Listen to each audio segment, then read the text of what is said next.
I don't know why I've got Spice Girls in mind. Together as one. That one? We'll always be together. Ah, that's a better one. And now in an electric dreams.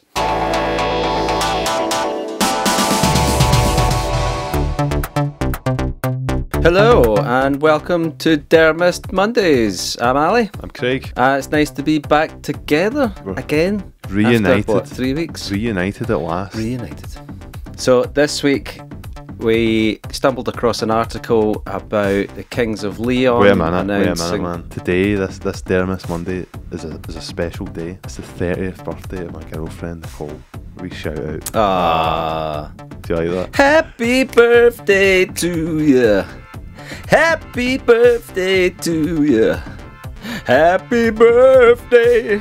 Happy birthday, Nicole. I hope you have a nice evening. I hope you're going to treat her well. By this time, we're actually both working, so we've just been... Mate, I've been slaving away at a cake, though, and it's been incredible. What kind of cake? Vanilla sponge cake. Sprinkles on top? Oh, there's more than sprinkles. There's going to be all sorts of stuff in this cake. Dermist Mondays this week. We're talking about the new Kings of Leon release, and they've announced that it's going to be available as an NFT. What is an NFT? Well, WTF. What the fudge is an NFT? Apparently an NFT is a non-fungible token. Fungible? I don't even know what that means. I don't even know if that's how you pronounce it. You're taking the funging mick out of me, man. They're just making this up now. Is that even how you say it? They're just making it up now. Non-fungible. Fungible. It's actually quite a good word. How many other ways could you say it? What the fung? I'm gonna quickly Google this, because fungible meaning a type of porridge that can be made with maize or millet grains. Fungible is a word used to describe workers who are virtually indistinguishable from others. Oh, it is fungible. Fungible. Yeah, there you go.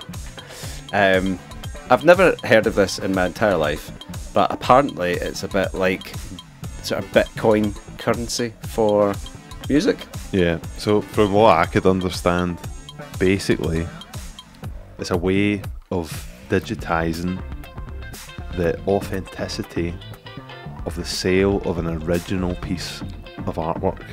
So if you wanted the NFT of the masters, or like an album cover, or just any piece of artwork in general, you would then own the original version of the file. So the file can still be copied, it can still be sold and monetized by the artist. It doesn't stop any pirating or anything like that. It just means that the super fan of something can own the original, and these NFTs are selling for millions. So someone bought a GIF of a cat for like $500,000 the other day. That can't be a thing. Everybody's seen it. People know what it looks like. People have it on their computers. They own the NFT of it. Now Kings of Leon have snapped this up and said, let's make our album an NFT.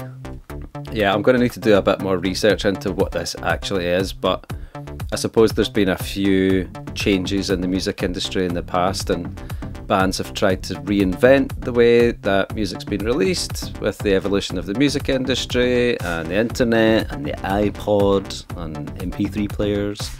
I remember having an iPod. Well, I had a few iPods, but it was great at the time, but thinking back, you had a mobile phone and your wallet and your keys, and then you had your iPod as well, the brick, kind of pocket brick that you had your whole life's worth of music and CD collection stored on.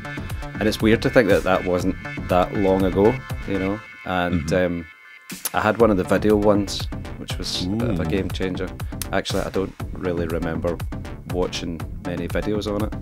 Yeah, they weren't really set. It was iTunes trying to expand, wasn't it? And it never really took off the way I think they thought it was gonna. You could hear the disc spinning, you know, the hard drive. You could hear the hard drive spinning away on the device, and it was like. There were some size though for the time. Like I think we had a 2003 or 4 one. think it was the second gen one. You would spend ages backing up your CD collection, Organising onto your iPod, manually as well. Organising it. Well, usually, like, if you had a CD, if in amongst your CD collection, if you had some music that was maybe not released officially through Like the Beatles record labels, or for a long time. Yeah. Like stuff like that. Like a lot of Yeah, it big wasn't artists on. were Yeah, really yeah. late to the party with digital stuff. you actually had to go into your iTunes and edit info. Are you sure you want to edit the info for these tracks? Yeah. Yes, please.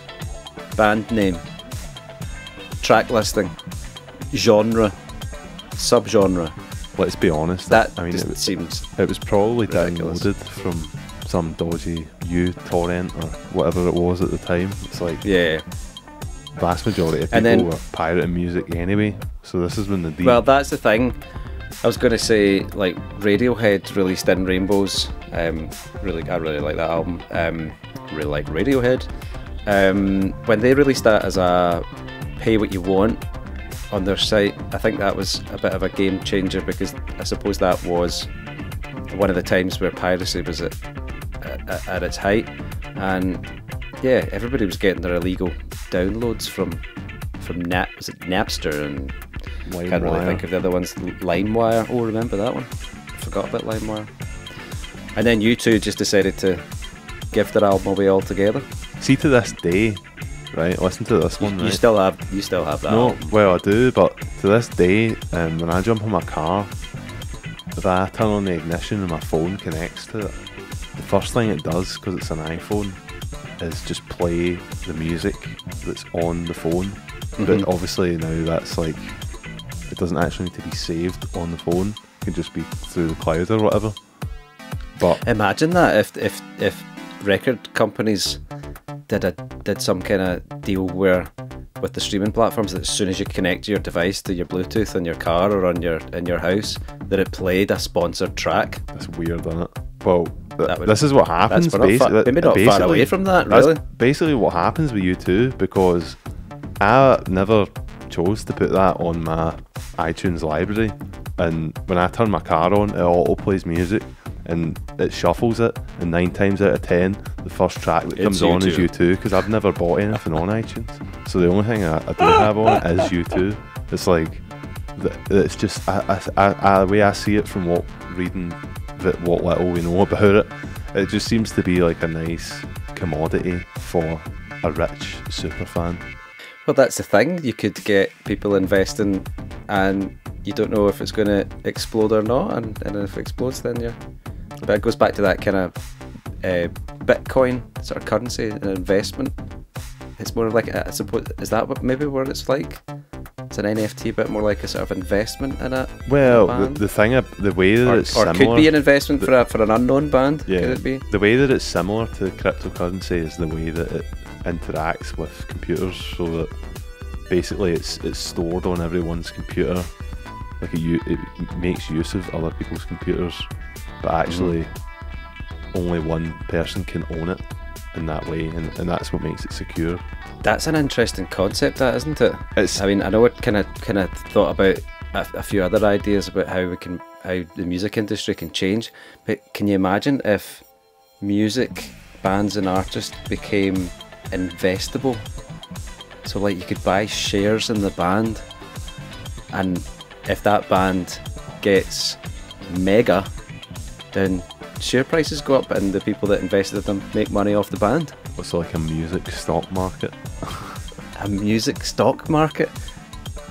That's an interesting idea. That just came to me right there.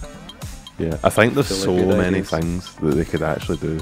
I think there's loads of things they can do. I think that looking around the other industries, the film industry, the gaming industry, I mean, cinemas are, with movies being commissioned for Netflix and Disney Plus, they rule the world. And even the gaming industry, making a lot of their games free to download. You don't even need to pay for them, but they make their money from their advertising and their add-on bundles. Well, you were talking about loot boxes. I Yeah, don't really know what yeah. So loot boxes are. basically, for the people who aren't really into gaming, in a lot of games, we were doing this thing where if you wanted something within the game, Like you couldn't in the past with games. If you wanted something, you just had to play it until you unlocked it, like until you beat the hardest level, and then you would get like the best armor in the game or something like that. Whereas now they were doing this thing, loot boxes, where it was like buying like a pack, like trading cards or something like that, where you would get like 5 different armors, and like the chances of getting a rare one are really slim.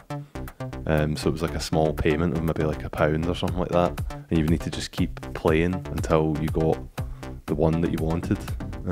That's a bit like buying trading cards, isn't it? It's basically like trading cards, but online trading cards. I mean, what like the difference is with trading cards, you had to go into a shop and buy them. But with online stuff like that, your credit card's hooked up to the computer, especially like kids and stuff like that. They could just go in and just like keep buying and buying and buying until they get the one that they want. That would be really funny if you had to just listen to a bunch of songs on your streaming platforms and just keep listening to them over and over again until you unlocked the other tracks, the other albums. Maybe that's, I don't know, like you could unlock the additional next album. band. Yeah, unlock the next album, but you've got to listen to the first album about 100 times. Yeah, you've got to recite the lyrics and the final level. And submit it on YouTube. Yeah, submit it and subscribe to the band's YouTube channel. Yeah. Once you've met all these criteria, you can actually like unlock. You get a code. or release music that's got a really uncomfortable cut-off fade. Yeah. Sort of 2/3 of the way through the track, and you've got to have a number of streams before you can unlock the full tracks. And you need to go to a gig as well. Yeah. Well, that would be great. That would be good. Or the tracks could be watermarked. You know how like, you get like if you're looking for background music or music to download for video editing, it's like you are listening to Sonos Sounds or something like that. You could just have like the tracks being played and then halfway through it, that was quite you're good. listening to Der Mist. Or band subscriptions. We're talking about that. Yeah. So actually subscribing to the band directly directly and getting like some kind of... It could work if you had enough material to put out and enough merchandise, and you had quite good e-commerce supported sites. Yeah, it could work for a band like that are mega. Do you know what I mean? That have got the infrastructure to do it. There's what's it, Patreon? You've got Patreon, and you can buy albums on platforms like Bandcamp. But there's something weird about it. You know, I've not taken the plunge to starting a vinyl collection yet, but I like that. I wouldn't, not yet, but I wouldn't mind donating money to a band or artist that I liked. Yeah. But I'll listen to music on Tidal. It wouldn't be my first reaction to go over to Bandcamp, buy a digital copy of a band's record, you know, because I'm not likely to listen to those files. I suppose it's a bit like crowdfunding and stuff like that. But within the music industry, I think it's interesting that, I don't know if a lot of people actually know this, but the classical music industry, if you do the math here, like a classical orchestra can contain like up to hundreds of people that all need paid all year round, and that is the way it's been for years. And all the money that gets put into the classical music industry is just donated by basically fans, people that are into classical music and just really want to see it. They'll fund an event or basically pay people's wages to be first chair and the violin. It's like, yeah. So in that sense, the popular music industry's just developed from people saying, how do we monetize this? And businessmen saying, well, we'll monetize it. And then the musicians themselves slowly clawing back the money themselves. But then with the advent of the internet, it's just totally just missed a trick, to be honest, I think. Yeah, I think it's a good thing that bands like the Kings of Leon are at least trying new things, because it keeps the conversation on the agenda about about how artists and musicians get paid and remunerated for their music. Maybe we should be, maybe it's something to think about. We maybe just need to get our socks pulled up and get a vinyl out and get some merch out. Yeah, I mean, we will get there eventually, definitely. But Hope we've endowed. Anyway, endowed. Hope you've endowed the show. Yeah. You've been well endowed by watching this show. You've been well endowed. I hope it gets you thinking, though. Do you know what I mean? And I hope it gets people thinking, like, the music industry is worth something. I do as well, because there's obviously people out there that are good consumers of music and buy vinyl and buy merch and buy the extras that bands put out. But there's probably a lot more people who just stream, and they think that's how the music industry works. And it's nice to be back together. Hope you've enjoyed the show, and remember to like, share and subscribe. Yeah, I know not a lot of people comment on things generally, but what do people think about the value of music? Do people actually think the music industry is valued correctly? Does anyone have an answer to how it should be done? Yeah, and if you do want to buy the NFTs to the album, just let us know in the comments and we'll negotiate. Good share price. We've been Dermist. We will see you next week on Dermist Mondays. I've been Ali. I've been Craig. See ya! Bye! And cut.